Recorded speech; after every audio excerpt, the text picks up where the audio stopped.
এই আদিবাসীদের রাজাকে একজন শয়তান জাদুকর অভিশাপ দিয়েছিল, যার কারণে সে যেখানেই যেত সেখানেই সবসময় তার মাথার উপরে বৃষ্টি পড়তো। যার কারণে সেই অভিশাপ থেকে বাঁচার জন্য তাকে একটা লাল কাঠবিড়ালিকে জীবন্ত অবস্থায় রান্না করে খেতে হবে। এই জন্য রাজা ঘোষণা করে যে সেই লাল কাঠবিড়ালিকে ধরে আনতে পারবে তাকে রাজা তার রাজকুমারীর সঙ্গে বিয়ে করিয়ে দিবে। যা শোনার পর সবগুলো ছেলে অনেক খুশি হয়ে সেই রাজকুমারীকে বিয়ে করার জন্য জলদি করে কাঠবিড়ালি শিকার করার জন্য চলে যায়।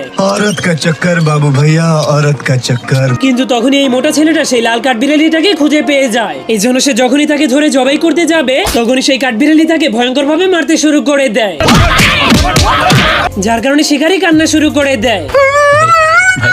এরপর কাঠবিড়ালিকে বলে, যদি আমি তোমাকে ধরে নিয়ে যেতে না পারি তাহলে রাজা রাজকুমারীর সঙ্গে আমাকে বিয়ে করাবে না। এই জন্য বোকা কাঠবিড়ালি তাকে সাহায্য করার জন্য নিজেই নিজেকে ধরিয়ে দেয়, যার কারণে রাজা তাকে পানির মধ্যে ফেলে রান্না করতে শুরু করে দেয়। আর ওয়াদা অনুযায়ী রাজা তার মেয়েকে সেই শিকারীকে দিয়ে দেয়। কিন্তু যখনই শিকারী সেই মেয়েটার মুখ দেখে